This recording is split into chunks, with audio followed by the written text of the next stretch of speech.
Eu separei para vocês, né, na aula de hoje, alguns passos, 5 passos, anota aí, 5 passos para você começar o seu projeto de renda passiva na prática.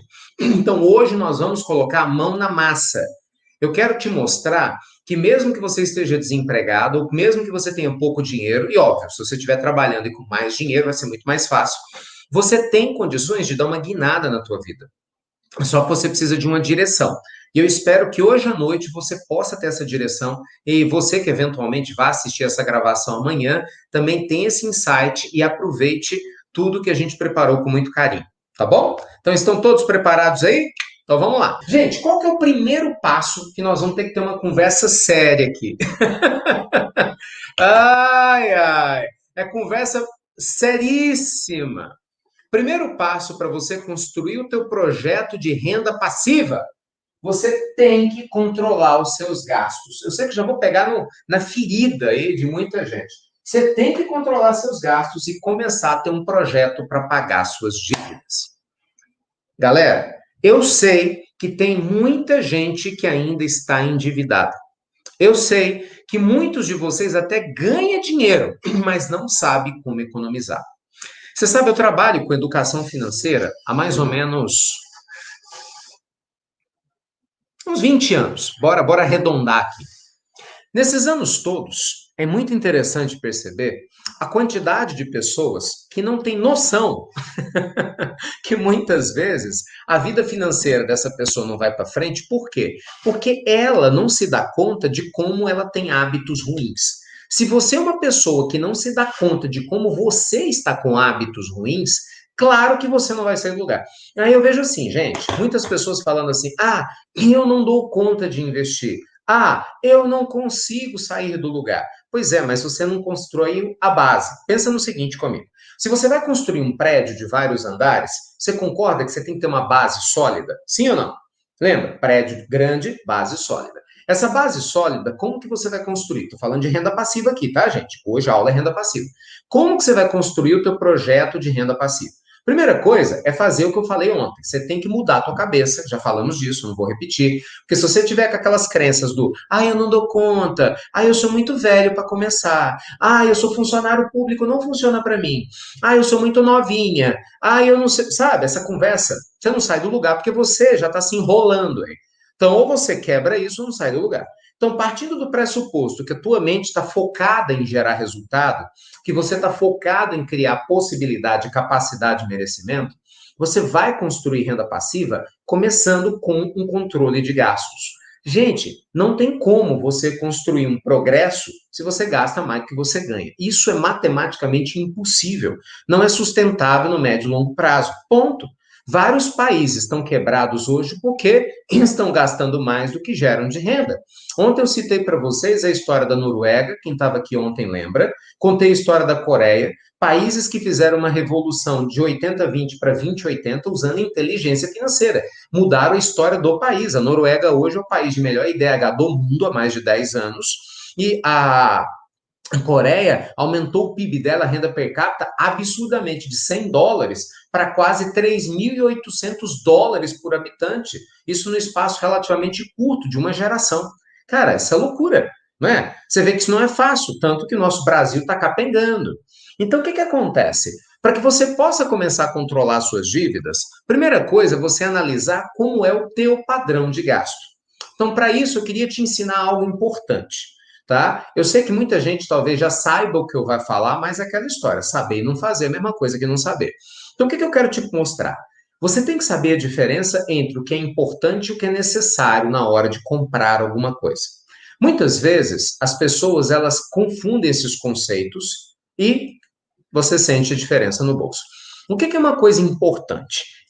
Por definição, algo importante é algo que eu quero, entendeu? Que vai me deixar bem, vai me deixar feliz, vai me trazer algum tipo de satisfação, mas não necessariamente é imprescindível.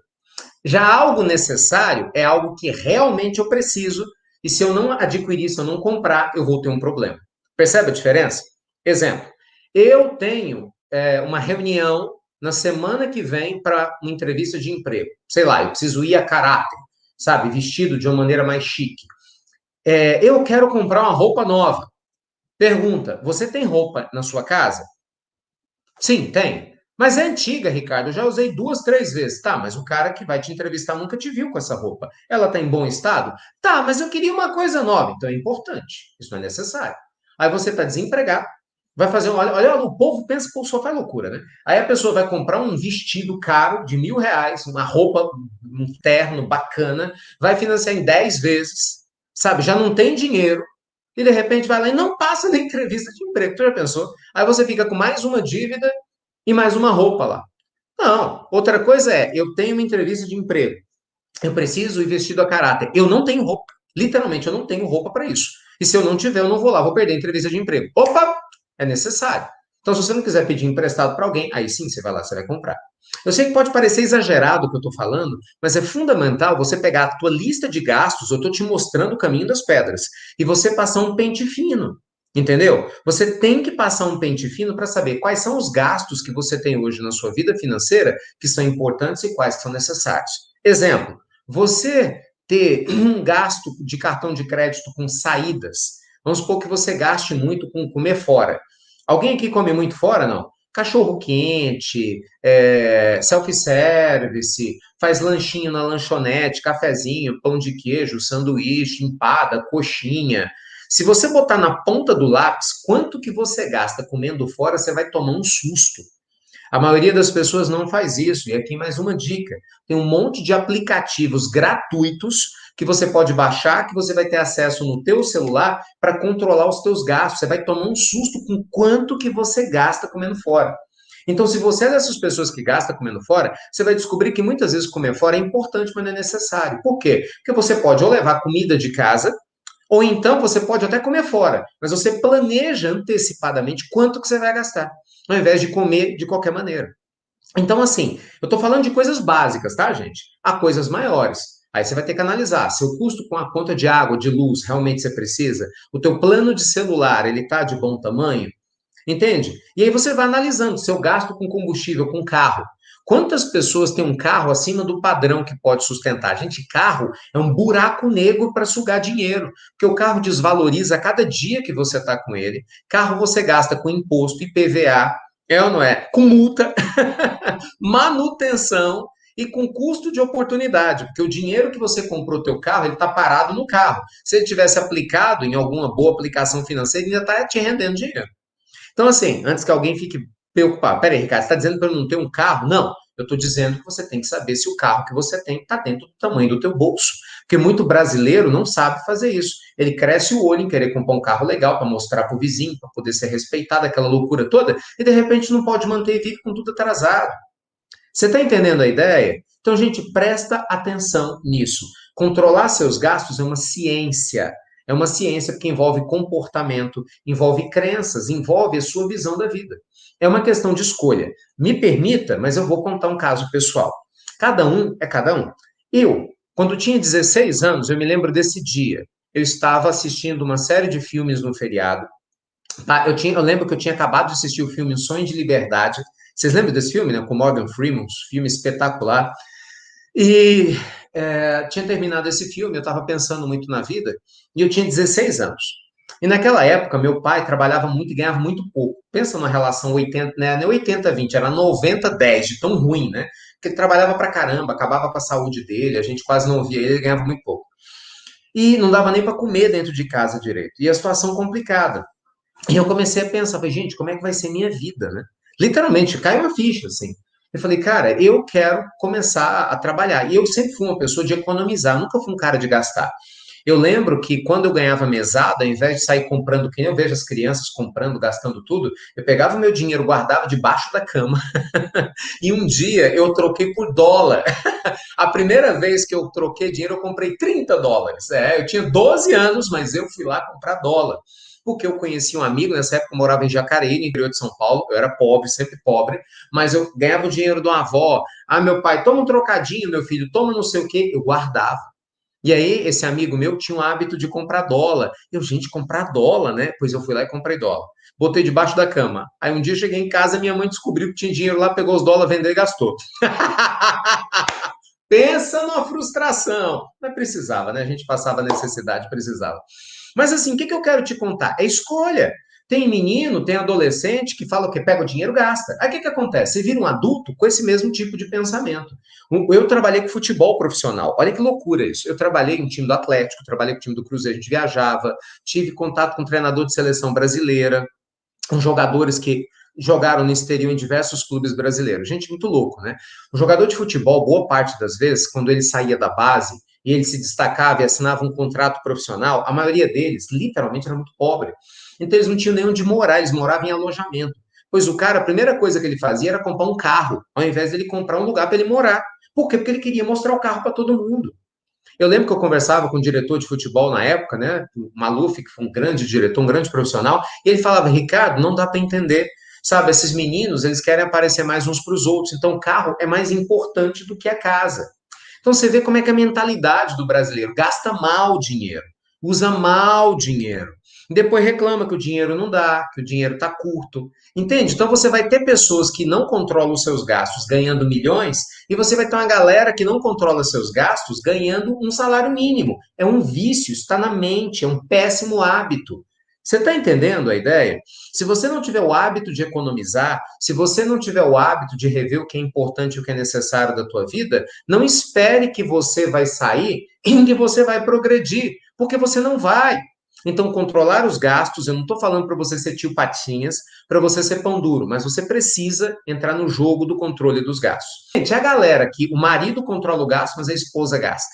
Ou a esposa controla o gasto, o marido gasta.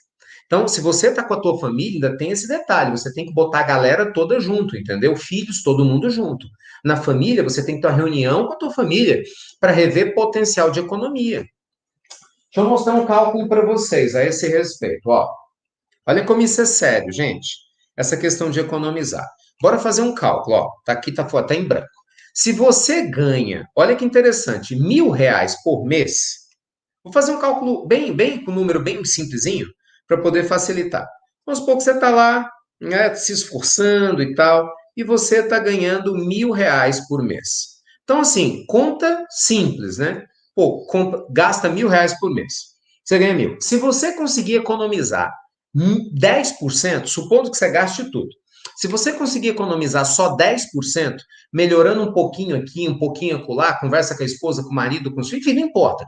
Você encontrou 10% de economia. Parece pouco, mas 10% significa que você vai ter em um ano um 14º salário extra para você, não é?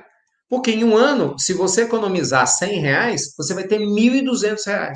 É mais do que um salário extra só de economia. Agora, vamos lá, vamos supor que você gaste R$ 5.000. Em um ano, você vai ter 6.000 de economia. Se você gastar R$ 10.000, em um ano você vai ter R$ 12.000. Simplesmente porque você está gastando 10% menos. Então, não ignore o poder dos pequenos gastos. A maioria das empresas, gente, quebra porque ignora os pequenos gastos que se tornam grandes. Lembra, se você acha que o pequeno não faz diferença, você já deve ter visto que você tem pneus enormes, né, do seu carro e que eles murcham por causa de um mini preguinho, por causa de um micro parafusinho. É um pequeno furo, mas que devagar, devagar vai fazendo todo o pneu furar no decorrer de algum tempo. É ou não é? É ou não é? Quem já precisou trocar pneu em borracharia por causa de preguinho, entendeu? Por causa de parafuso, por causa de uma pedrinha pontiaguda. Então, não subestime o poder dos pequenos gastos. Economize com sabedoria. Faz sentido? No passo 1, ainda depois de falar do controle dos gastos, você tem que pagar suas dívidas. Eu sei que esse assunto é um assunto mais complicado, né? Porque dependendo, lógico, se você está desempregado e está endividado, você fala, caramba, como é que eu vou fazer isso? Renda extra. Gente, só tem duas formas, não adianta, não existe milagre. Eu vejo um povo querendo milagre, eu vejo umas perguntas que vocês fazem para consultor financeiro, é sério, faça isso não, passa vergonha. Que é assim, aquela coisa do tipo, como que eu emagreço sem precisar fazer exercício físico, comendo tudo que eu quero, sem beber água, dormindo mal? Eu vou te contar, morrendo. Só se for, é lógico, velho. Gente, não tem como. É biologicamente, de maneira saudável, impossível você emagrecer se você não comer menos do que o que você gasta de caloria, se você não beber água suficiente, porque o corpo vai reter líquido, se você dormir mal, porque aí o corpo não faz o metabolismo funcionar. Tá entendendo? Então tem gente que é assim, às vezes a galera vai na academia e ela fala, olha, o negócio é o seguinte, eu quero emagrecer, mas eu não quero vir nessa academia todo dia. E eu também não quero deixar de comer as coisas que eu gosto, entendeu? E eu também não vou ficar dormindo muito, não. E eu também não vou ficar bebendo água o tempo todo, não. Então, desculpa, você não quer emagrecer, você quer qualquer outra coisa na vida. Você está entendendo? Então tem gente que quer pagar dívida, mas não quer ter renda extra. A pessoa fala, eu quero pagar minhas dívidas. Tá, e aí eu te pergunto, o que você está disposto a fazer? Ah, não, estou em casa, estou desempregado. Tá, isso eu já sei, mas o que você está disposto a fazer? E a pessoa só fala que está desempregada. Então você não vai pagar nada mesmo, não. É lógico, óbvio. Ninguém vai abonar a tua dívida do nada. Isso não existe. Agora, se você está desempregado, se você está ganhando pouco e você está trabalhando a tua cachola aí, você está pesquisando na internet modos, formas, como que eu vou pagar minhas dívidas? Como que eu posso ter uma renda extra? Como que eu posso faturar um pouco a mais? E você aprende a renegociar suas dívidas com seu credor para que você possa pegar dívidas com taxa de juros maiores e diminuir para taxas de juros menores, você possa criar um processo razoável de financiamento junto com o teu credor, é lógico que aí você começa a ter uma chance real para que você tenha condições de poder o quê? Pagar as suas dívidas. Tá entendendo o que eu quero dizer? Então, gente, qual que é a dica do passo número 1? Você precisa de uma planilha de controle financeiro, você precisa renegociar as suas dívidas pensando em construir renda extra.